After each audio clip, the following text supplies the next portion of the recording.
I would politely disagree with your phrase about Russia gaining a great deal of ground. President Trump has again questioned President Zelensky's competence and suggested Ukraine started the war against Russia, which he said is 20 times its size.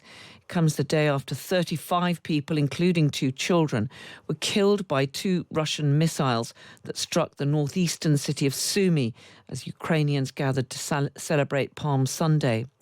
Tonight, the US president also said millions of people are dead because of 3 people. That's a war that should have never been allowed to start, and Biden could have stopped it, and Zelensky could have stopped it, and Putin should have never started it. Everybody's to blame.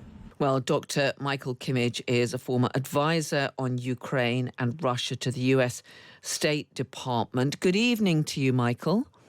Good evening. Really good to have you with us.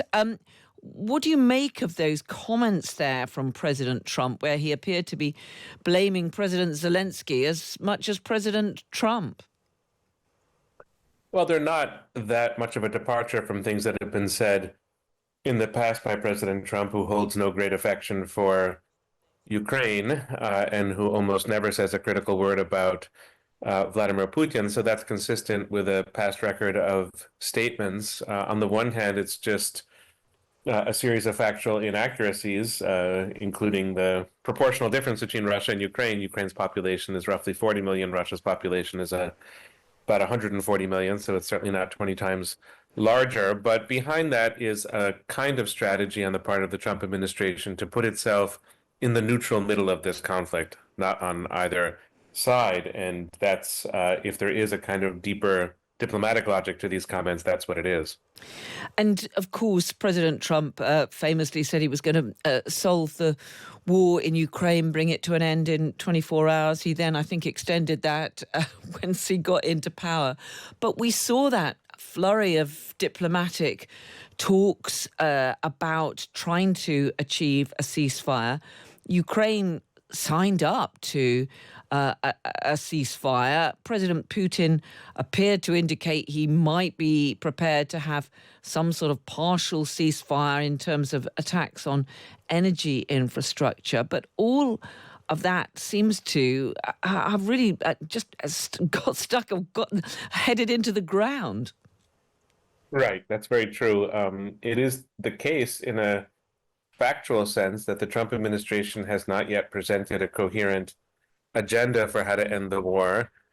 And it's also the case that the Trump administration has not invested greatly in enlisting the support of either Ukraine or of Europe in ending the war, which is going to make the war very difficult to end. And finally, it is also just not the case for any American president, Trump included, that the U.S. has the leverage over Russia to get it to stop fighting this war or to find its way to some kind of proper, lasting diplomatic solution. So in the absence of an agenda, in the absence of leverage over Russia, it's simply very difficult to say how the U.S.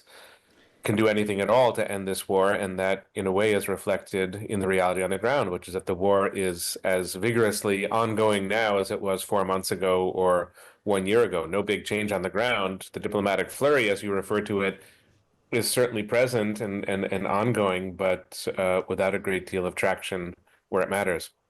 And in the meantime, Russia appears to be gaining ground. It certainly recaptured parts of its territory that were taken by Ukrainian troops. We saw that devastating attack in Sumy. I know that you were an advisor at the US State Department when President Obama was in power. If you were advising President Trump, would you be suggesting to him that perhaps Vladimir Putin actually has no intention of ending this war unless or until he can be confident of getting huge chunks of Ukraine's territory?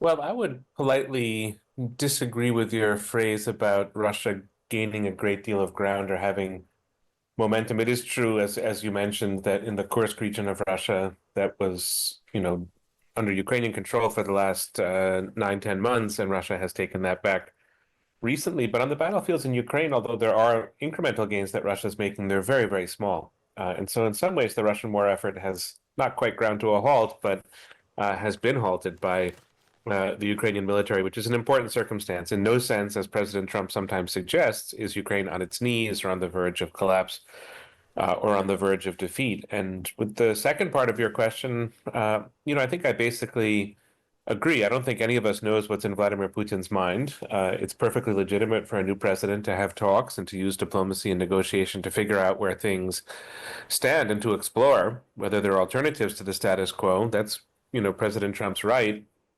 No problem with the exploration, but I personally have seen no signs that President Putin has moderated his position. He seems as intent on conquering Ukraine. It's more of a fantasy than a plan, but I think Putin is intent on trying to carry it out. To me, he seems no less intent on doing that than he was on February 24th, 2022, when he launched a massive invasion of Ukraine. And that, of course, is the key variable in this war. Is Putin really willing to scale back or not? Again, fine to explore that, but I see no evidence that Putin is willing to scale back. And some of the key negotiators have been suggesting that Ukraine could be carved up as Germany was after the Second World War. I mean, that surely suggests that the US is perhaps simply doesn't care about Ukraine's interest in all of this, that President Trump simply wants to try to get some settlement, even if that does mean handing big chunks of Ukrainian territory over to the Russians. Well, for a president who puts the phrase America first at the center of his foreign policy, it would in a way be shocking if Ukrainian interests would in any sense take precedent over what President Trump sees as core American interests. So that's of a piece with the way that he thinks about the world and the way that he thinks about American politics. And in terms of the interest that President Trump sees in the region, I think he wants to get things back to some order and stability. Most people looking at this conflict do, but I think President Trump is really in a hurry in that regard.